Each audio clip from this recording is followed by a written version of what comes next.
Many people continue to ask, should schools open to in-person learning? My answer is yes. However, I think the questions we should be asking are when and how. While these appear to be simple questions, reaching a consensus has been difficult and often muddled by conflicting and changing information over the last 5 months. My goal is to open our schools and have them remain open. Therefore, we must be strategic to avoid disruptions. As I have said before, COVID-19 is a novel virus. Doctors and scientists continue to learn more about the virus each day. If you will recall, in the spring, many predicted that the spread of COVID-19 would slow as the temperature began to rise. Unfortunately, that was not the case. Additionally, masks were once thought to have little impact on the spread and are now believed to be a necessary tool to help slow the spread.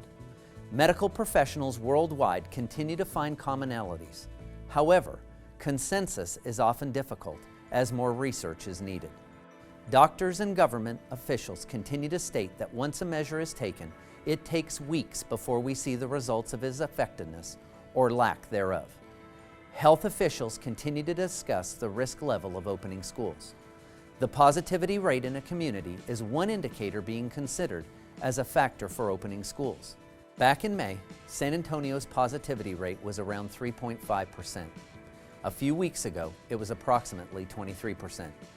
Currently, it stands around 14%. During a town hall meeting, Metro Health explained they believe a positivity rate of 5% or less is needed to open schools to in-person learning. While the COVID environment continues to evolve, we continue to see alternating guidance on how and when to open schools. In late May and June, the Texas Education Agency pushed for schools to adopt a calendar that would move start dates to late July or early August.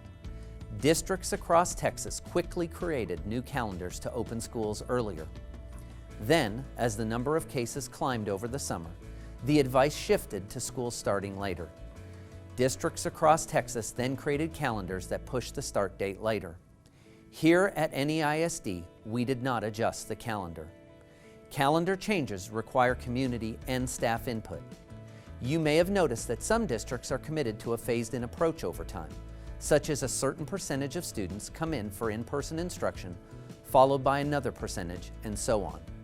Here in Northeast, we have campuses with student populations ranging from 300 to 3,400. Committing to a one-size-fits-all plan for the entire school district would not factor in the unique needs of each campus and community. Therefore, my staff and I will continue to monitor and adjust our plans to meet those unique needs. Medical professionals continue to discuss the impact of COVID-19 on children. However, even if children are determined to be low risk, consideration for their parents, families, and district employees must be considered. As you know, there are many people who interact with our children throughout the school day, such as bus drivers, custodians, cafeteria workers, teachers, administrators, paraprofessionals, and more. The average age of our bus drivers is 58, food service 49, and custodial 50.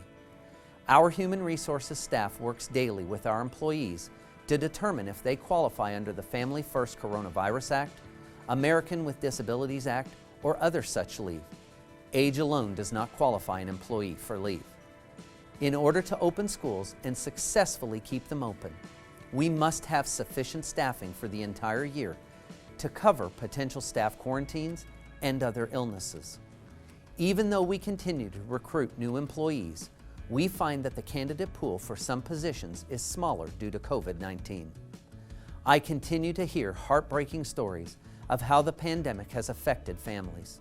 Parents have expressed their family will lack food if our meal service is discontinued. Unfortunately, the USDA recently stated that the flexibilities granted to districts in the spring and summer to feed any child in need are ending. A single mother who just relocated for work in San Antonio has no options for childcare. I am unaware of anyone who has not been touched by the pandemic. These examples demonstrate the vital role schools play in our communities. A crucial step in opening schools to students will be the screening process. Each day, students and employees must screen themselves for symptoms or possible exposure to someone with COVID-19.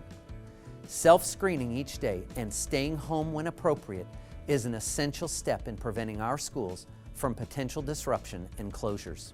One thing that has remained consistent over the last 5 months is that COVID-19 is unpredictable. We must be prepared to pivot as information changes.